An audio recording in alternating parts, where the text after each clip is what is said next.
జగిత్యాల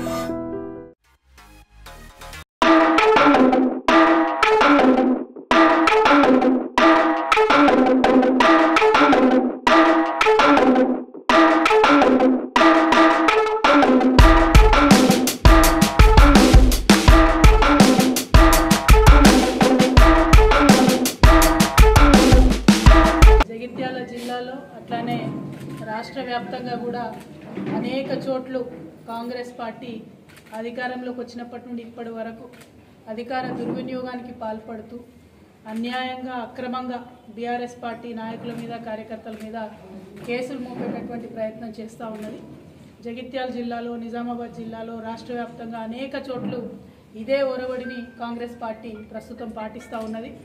అభివృద్ధిని పక్కకు పెట్టి ఇచ్చిన హామీలను పక్కకు పెట్టి అలవిగాని వాగ్దానాలు చేసి పొరపాటున్నో మన తెలంగాణ ప్రజల గ్రహపాటున్నో అధికారంలోకి వచ్చి అదే అధికారాన్ని దుర్వినియోగం చేస్తూ ఇవాళ బీఆర్ఎస్ పార్టీ నాయకులు కార్యకర్తలు వెంటబడేటటువంటి ప్రయత్నం కాంగ్రెస్ పార్టీ చేస్తూ ఉన్నది. దీన్ని బీఆర్ఎస్ పార్టీ కార్యకర్తలందరూ కూడా తప్పకుండా తిప్పికొడతారు. కార్యకర్తలకు అండగా పార్టీ ఉంటుందని ఒక ఇంపార్టెంట్ విషయాన్ని ఇవాళ జగిత్యాల జిల్లా ప్రజలందరూ కూడా తెలియజేయడానికి మా సర్పంచ్ గారు హబ్సీపూర్ సర్పంచ్ గారిని ఎవరినైతే అక్రమంగా అరెస్ట్ చేసిండ్రో వారిని పరామర్శ చేయడానికి వారితో ములాఖాత్ అవ్వడానికి ఇవాళ జగిత్యాల జైలుకి కూడా వెళ్ళబోతూ ఉన్నాము. ఒకటే రిక్వెస్ట్ బీఆర్ఎస్ పార్టీ క్యాడర్ అందరితో కూడా మనము అధికారంలోకి ఉన్నప్పుడు అధికారాన్ని మనం దుర్వినియోగం చేయలేదు. మనం ఎంతసేపు ప్రజలను ముందు పెట్టుకొని ప్రజల కోసం పనిచేసినాం. సరే ఎక్కడో మన వల్ల పొరపాటు అయి ఉంటుంది, ప్రజలు మనల్ని ప్రతిపక్షంలో ఉండాలని చెప్పినారు. తప్పకుండా ఆ పాత్రను కూడా చాలా అద్భుతంగా మనం పోషిద్దాం. ఇప్పుడున్నటువంటి ప్రభుత్వాన్ని నిగ్గదీసి వారు ఇచ్చినటువంటి హామీలన్నీ కూడా ప్రజలకు చేరే విధంగా అల్టిమేట్గా తెలంగాణ ప్రజలు బాగుండాలన్న తప్ప బీఆర్ఎస్ పార్టీ కార్యకర్తలకైనా నాయకులకైనా ఇంకొక ఎజెండా లేదు, ఎన్నడూ కూడా ఉండబోదు. ప్రజలే మనకు పరమార్థం. తెలంగాణ ప్రజలు సంతోషంగా ఉండడమే మాకు ముఖ్యమైనటువంటి విషయం కాబట్టి దానికోసమే నిరంతరం ప్రయత్నం చేస్తాం.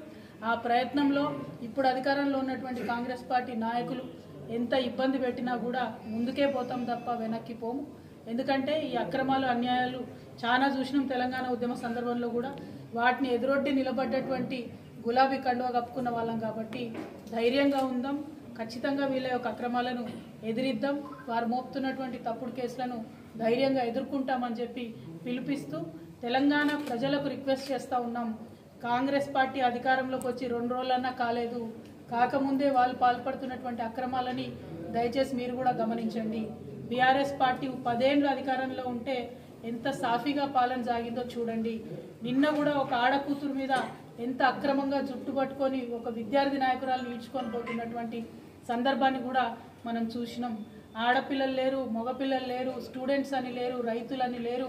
అనేక చోట్ల ఇవాళ రైతులు ధర్నా చేస్తున్నారు, నీళ్ళు వస్తలేవు, కరెంట్ వస్తలేవు. వాళ్ళందరి మీద కూడా కేసులు పెట్టినటువంటి సందర్భాన్ని మనం గమనిస్తూ ఉన్నాం. కాంగ్రెస్ పార్టీ యొక్క వైఖరి ఏంది, ఆ నాయకుల వైఖరి ఏంది ప్రజలు గమనించాలని చెప్పి మనస్ఫూర్తిగా కోరుతా ఉన్నాను. మరి మా జగిత్యాలలో జీవన్ రెడ్డి గారు ఉన్నారు. మరి ఆయన కక్షపూరితంగా ఇవాళ వ్యవహారం చేస్తూ బీఆర్ఎస్ పార్టీ కార్యకర్తల నాయకులు వెంట పడుతూ ఉన్నారు. జీవన్ రెడ్డి గారు గుర్తుపెట్టుకోండి, సమయం ఎప్పుడు మీ దిక్కే ఉండదు, మారుతూ ఉంటుంది. ప్రజలు ఎప్పుడు మీ పక్షానే ఉండరు. తప్పకుండా మా ప్రజల హృదయాల్ని మళ్ళీ గెలుచుకుంటాం. ప్రజల పక్షాన ప్రజలు కూడా మాతో కూడా వచ్చే రోజు వస్తుంది కాబట్టి ఆ విషయాలన్నీ గుర్తుపెట్టుకొని పర్సనల్ కక్ష తీసుకోవడం తప్పు, రాజకీయాల్లో తగదు అని చెప్పి పెద్దవారైనప్పటికీ మీకు చెప్పక తప్పని పరిస్థితి వచ్చింది కాబట్టి చెప్తా ఉన్నాం. దీన్ని క్షమించేదే లేదు, ఉపేక్షించలేదు. పార్టీ తరఫున గట్టిగా పోరాటం చేస్తాం, కార్యకర్తలకు అండగా నిలబడతాం. Thank you. జై తెలంగాణ.